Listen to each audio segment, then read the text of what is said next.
morning! Guys, papakita ko po sa inyo yung aking munting piggery.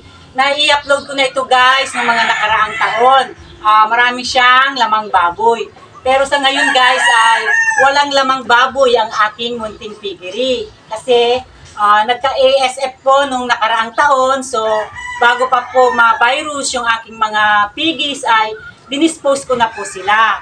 So, para hindi naman po masayang ang aking munting piggery ay pinaglagyan ko sila ng mga ibang alaga. So, ano po ba yung mga alaga na inilagay ko po dito para mapakinabangan pansamantala ang aking munting piggery? Tara guys, at papakita ko sa inyo kung ano yung mga nandito sa aking munting piggery. Ito guys, si Mimi at si Bubu.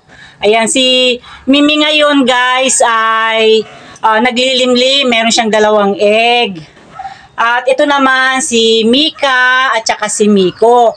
Anak na niya ito, bali pangalawang anak na niya yan, tag-isa lang. Kasi 2 yung egg niya, pero iisa lang ang napisaan. So ayan, 2 sila.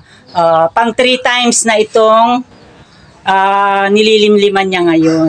Kasi hindi pa ako guys nakapagpagawa ng kulungan nila. Kaya dito ko muna sila nilagay para hindi sila maulanan or maarawan.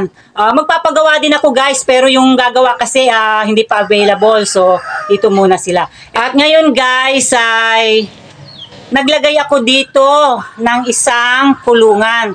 Ito ang dating kulungan ng aking aso nung mga maliliit pa sila. Pero ginawa ko siya guys na kulungan ngayon. Ililipat ko dito guys si Pichi at saka si Picho. Kasi buntis na guys si Pichi at yung kulungan nila dun sa kabila ay medyo maliit na. So kailangan na ng maluwang-luwang na tirahan nila. So dito guys, ayan, nilagay ko dito. Ayan, meron na rin silang dayami si Pichi para dyan siya manganganak.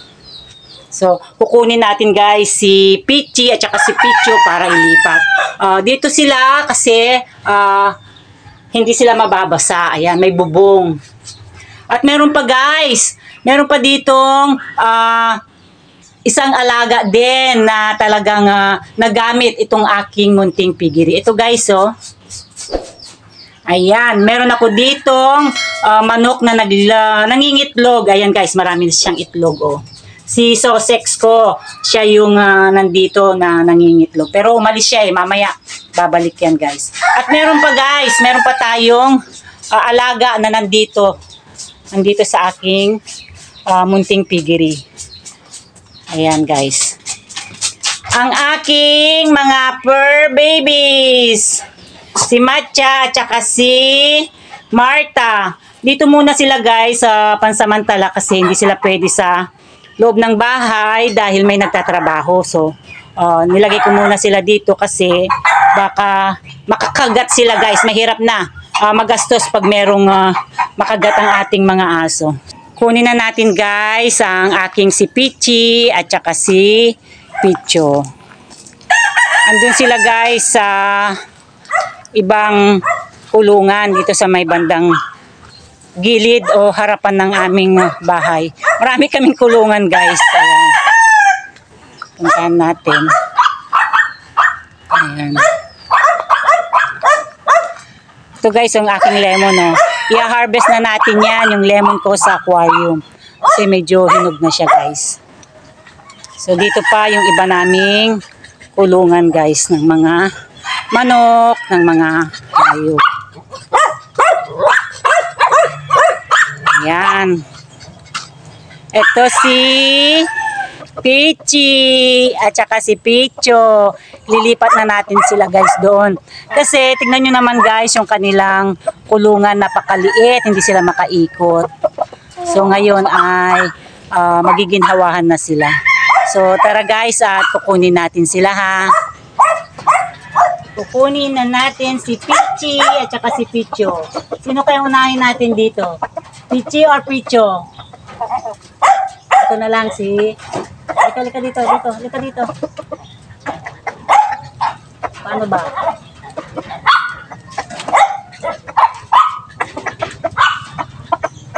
Si Picho. Ayan, si Picho muna ang ating kukunin. Ayan, dadalhin natin doon sa kanyang bagong kulungan. Bali, sa tenga guys, ang hawak kasi mangangagat sila kapag may ang hawak. Ayan. Ten.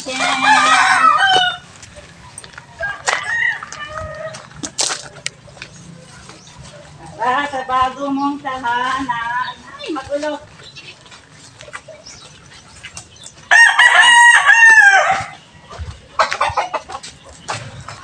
Oh, ayan. One down. Si Pichi naman ang isusunod natin. Lagay natin to sa glit na baka makawala siya. Ayan. Pichi naman ang kukunin. Pichi, ano na si... Halika dito. Ayan. Nakuha na natin. Ang dali-dali. Basta sa tenga.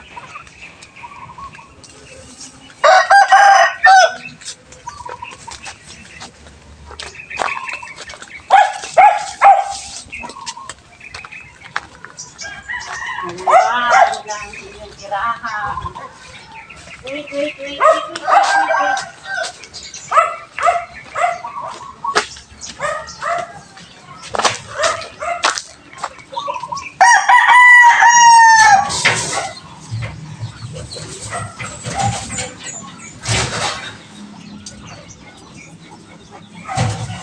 Ayan.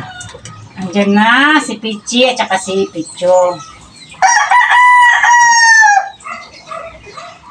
Pero teka, bakit si Picho ang nandun sa higaan? Dapat si Pichi. Oy, higaan ni Pichi yan ha. Loko ka talaga Picho ha. Ayan guys, andito na yung aking si Pichi at saka si Picho. So maluwang na yung kanilang tirahan kumpara dun sa kabila. At dito na siya mga anak. Meron na siyang kuna. So ayan guys, nakita nyo na kung ano yung mga iba nating alaga na inilagay natin dito sa aking munting piggery. So ibig sabihin guys, itong aking munting piggery ay hindi nasayang kasi napakinabangan pa ng mga iba nating alaga. Pero siguro sa susunod na buwan guys, kapag hindi na masyadong laganap ang virus, yung ASF, magkakarga pa rin ako guys ng baboy kasi ibang-iba guys pag may alagang baboy. Masaya at saka may tubo din naman guys. So sana wala nang maging ASF sa mga susunod na buwan. So thank you guys. Thank you sa panunood ng video ko. Kung gusto nyo guys na panoodin yung mga videos ko about sa aking baboy, i-search nyo lang guys yung mga videos ko ha. So thank you mga sisikoy, mga lalabs, mga kakabsat sa patuloy na pagsuporta sa akin at sa mga silent viewers ko dyan. Thank you sa inyo, sa mga subscribers ko. Maraming salamat. At sa mga hindi pa po nakapag-subscribe, guys, subscribe na kayo. Don't forget to like and subscribe. Bye!